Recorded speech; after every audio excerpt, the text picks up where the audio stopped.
C'est où Mélo? Mais what? Enfin moi j'ai jamais vu un truc pareil quoi. C'est... Oh.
Donc là on se trouve à Zelve, qui est un musée à ciel ouvert. L'entrée était à 10 € par personne et elle donne accès aussi à un autre lieu qui est à 1 km. On va voir ça mais ça a l'air vraiment magnifique.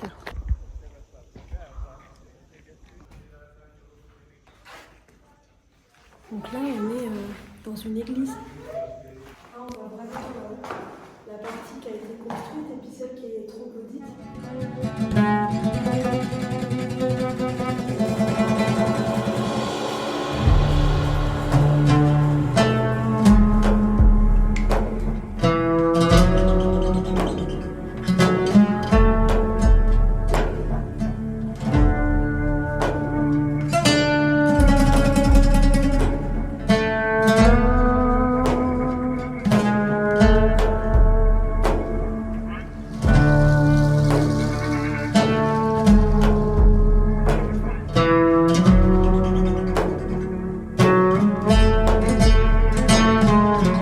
Là on continue, c'est notre deuxième journée ici sur Gorem.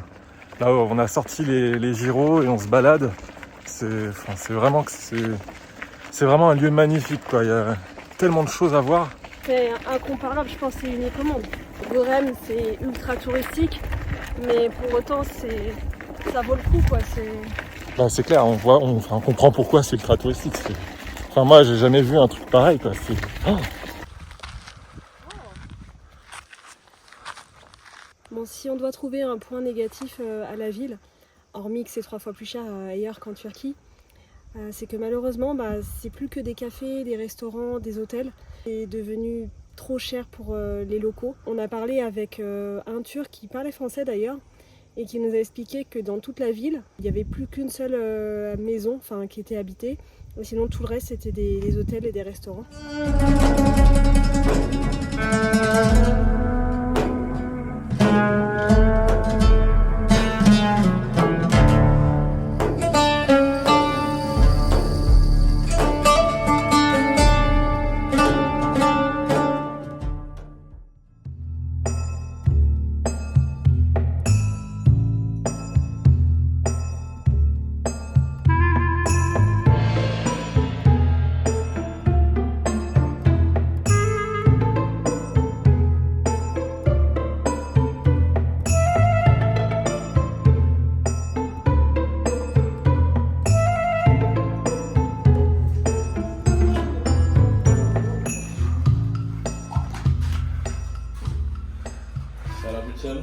Speciallık şarap var.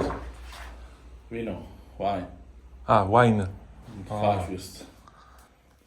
Test. No, it's too early. Teşekkür.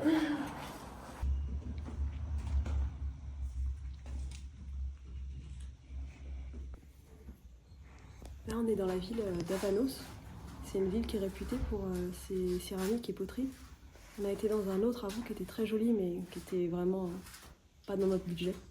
Ça, c'est mieux. Et en plus, on a vu, c'est vraiment typique. Dans les restaurants, on a été, à chaque fois, ils nous servaient les petites olives, le fromage et tout dans cela. Donc, ça fera un beau souvenir.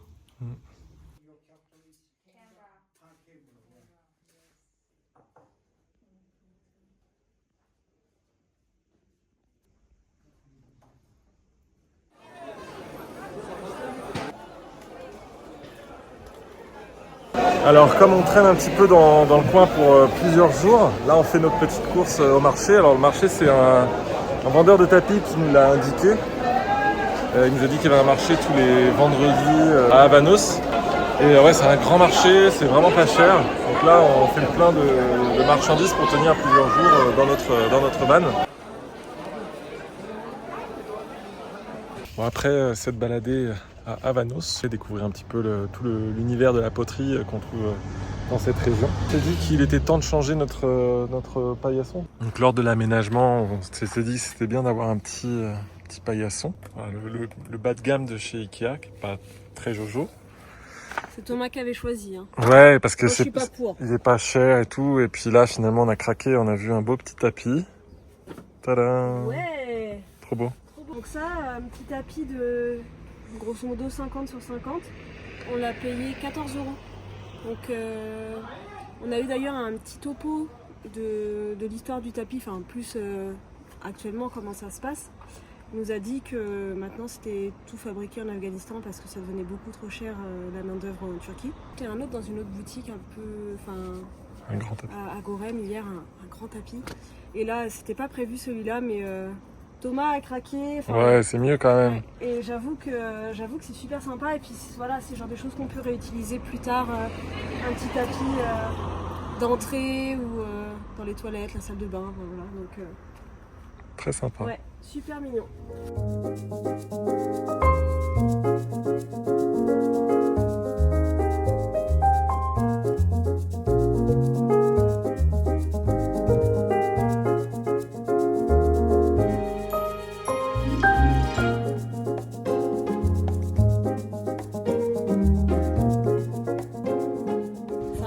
Je ne sais pas si vous vous rendez compte, on est dans un château qui est dans un rocher. c'est fou, parce que déjà une maison, mais un château. Ce pays et cette région ne fera que nous surprendre.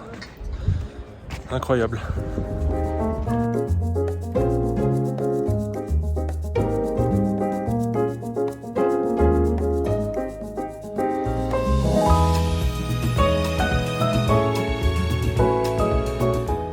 On a trouvé un spot de fou, non? Grave. Et normalement, les ballons, ils décollent par là-bas. Donc on devrait avoir une très belle vue depuis notre chambre. On s'est fait un petit pote, là, le petit chien juste ici. On a là-bas des gens qui louent des Cadillacs. Je crois que c'est des Cadillacs, hein, des grosses voitures américaines là pour faire des photos. Coucher de soleil magnifique. On est là. Nouveau moment. Le moment rock. Tous les quads accumulés quand ils arrivent, ça pollue en fait.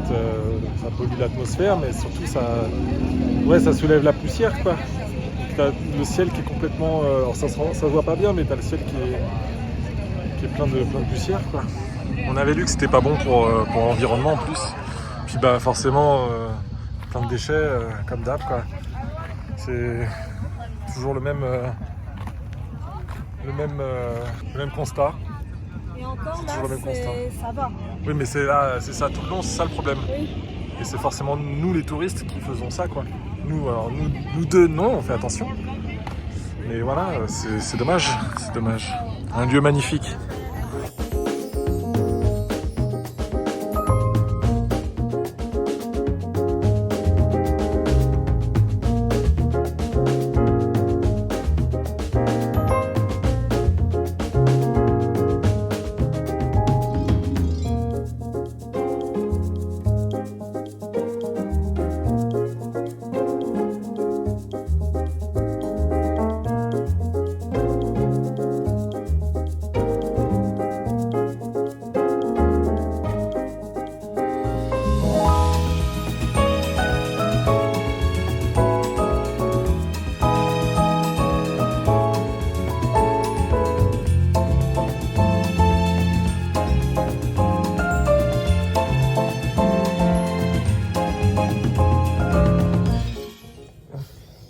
Bonjour.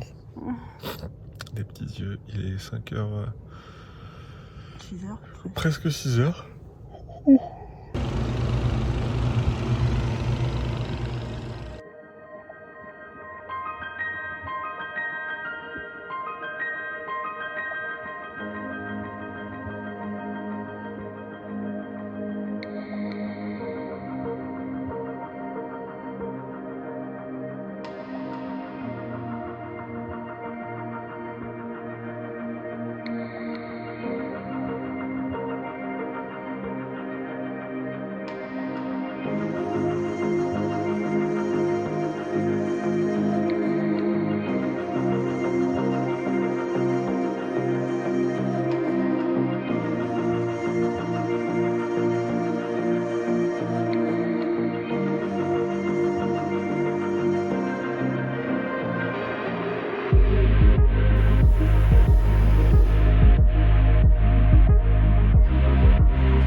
Je pense qu'on va pas pouvoir faire plus proche.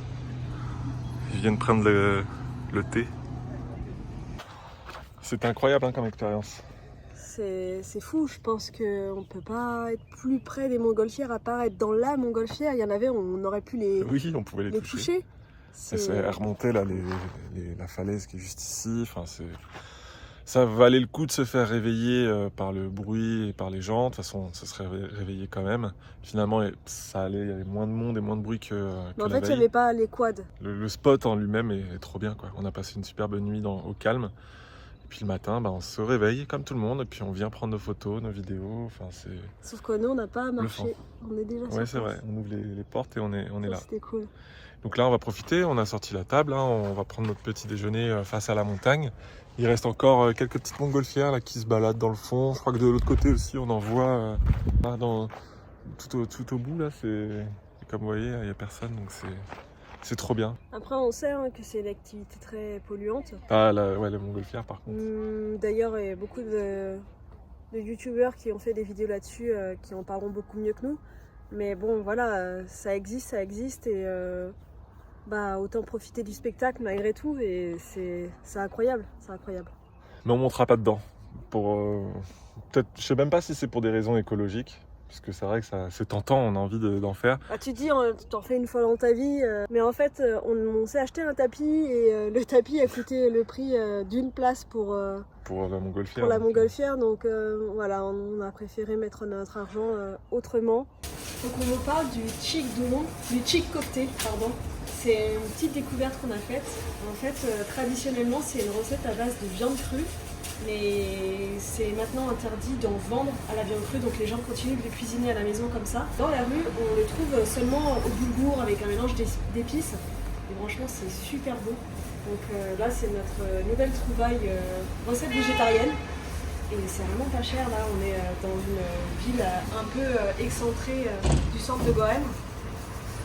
Et voilà, c'est 1 € le durum. Donc là, on est en train de préparer un double durum. Pour moi. Voilà, donc ça ressemble vraiment à de la viande. Hein. Nous, au début, quand ils nous ont dit que c'était végétarien, on était un peu sceptiques et franchement, c'est très très bon.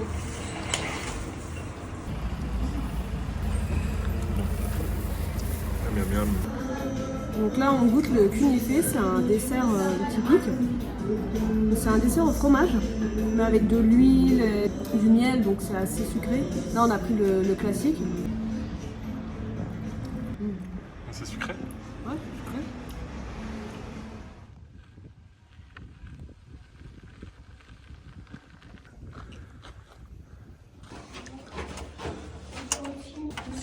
sucré. T'es où, Mélo? Mais what? Non, mais t'es où? Non, mais ça va se casser là. Oh, bé. C'est ouf, non? C'est incroyable. Je redescends, j'ai trop peur.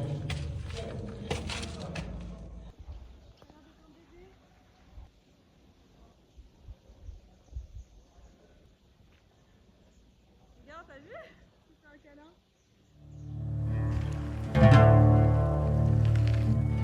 Après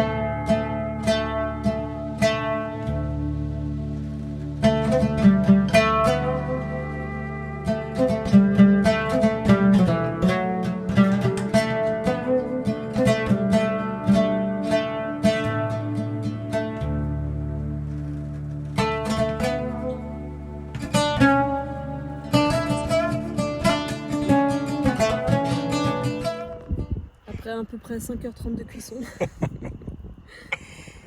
Il est 21h, on a commencé quoi à 19h à peu Ouais. près. Bon voilà, on est bien, on est posé.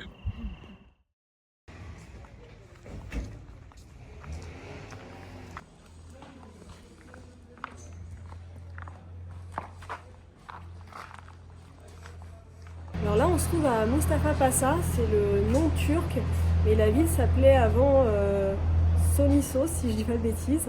En fait, c'était une ancienne ville grecque, et en cherchant un petit peu, parce qu'il parlait d'échange de population, donc je comprenais pas trop. Dans les années, fin années 1910, début 1920, il y avait la guerre entre la Turquie et la Grèce, et avec le traité de Lausanne, en fait, ils ont mis fin à cette guerre en mettant en œuvre en fait un échange de population. Donc tous les Grecs musulmans ont été renvoyés en Turquie et tous les Turcs chrétiens orthodoxes ont été renvoyés en Grèce. On a encore pas mal de traces des deux peuples dans chacun des deux pays. Donc là, c'était une ville grecque jusqu'en 1924. Là, on est au milieu de rien. On a marché déjà depuis une demi-heure dans ce canyon.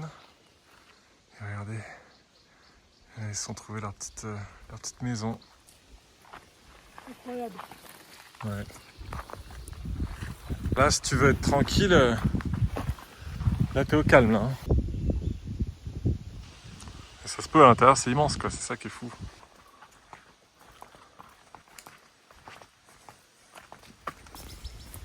Est-ce que vous la voyez là?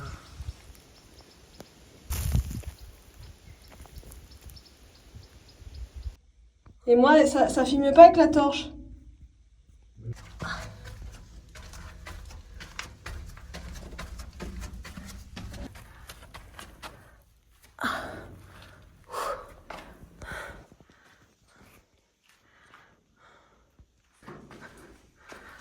Oh là là! Quelle angoisse! Faut pas être claustro. J'ai vu le long couloir. En fait, j'étais comme ça, puis je marchais comme ça. C'était vraiment 1 mètre de hauteur. Et il n'y a rien au bout. Ils ont dû arrêter en cours de route. Moi, je me suis pas aventuré là-dedans, malheureusement. Je suis trop grand et peut-être un peu claustro d'ailleurs. On s'est encore trouvé un spot, hein, bien stylé. Du coup, dans cette région, on n'enchaîne que ça, quoi. Les vrais bons spots, il y a de quoi faire pour trouver des endroits où se parquer dans la nature, un peu loin des villes. Profiter des couchers de soleil, des levées de soleil, des montgolfières. C'est parfait. Et puis là, avec les gyros, on peut vraiment aussi se balader un petit peu dans les contrées lointaines. Là, on a repéré une yourte d'ailleurs. Donc on va aller voir à quoi ça ressemble de plus près. On a rencontré Pablo sur son vélo, juste ici. C'est un petit Turc qui vit dans sa ferme, qui est juste là, quoi. C'est trop bien. Turc français. Donc il parle français, c'est trop cool pour nous. Il a un bon vélo, hein. Il a des bonnes jambes. Allez Pablo. Le petit bout qui vit ici. Voilà.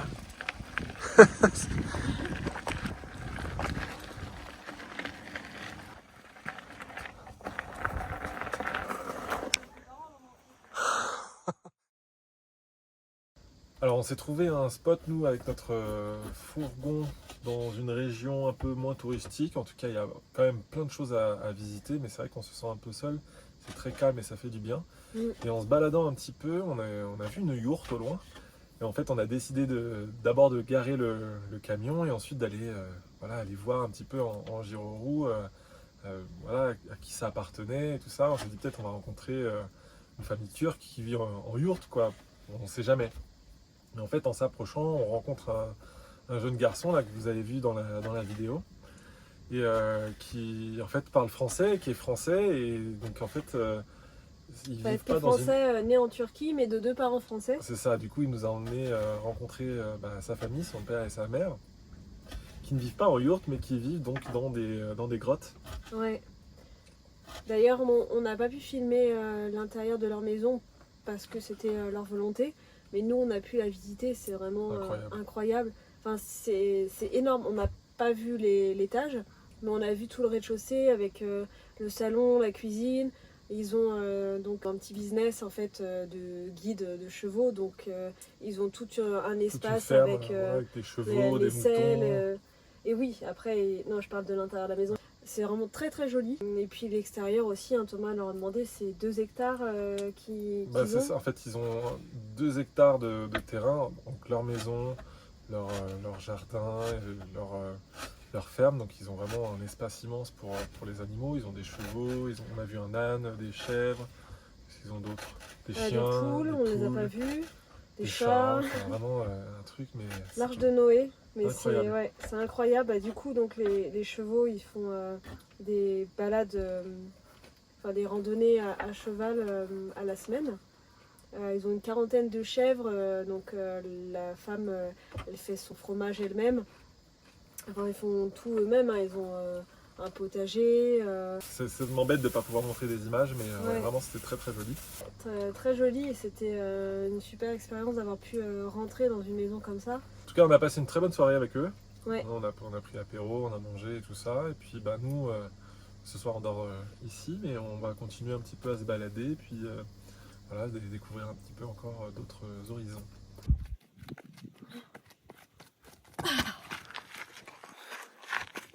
Ça fait vraiment des toboggans naturels.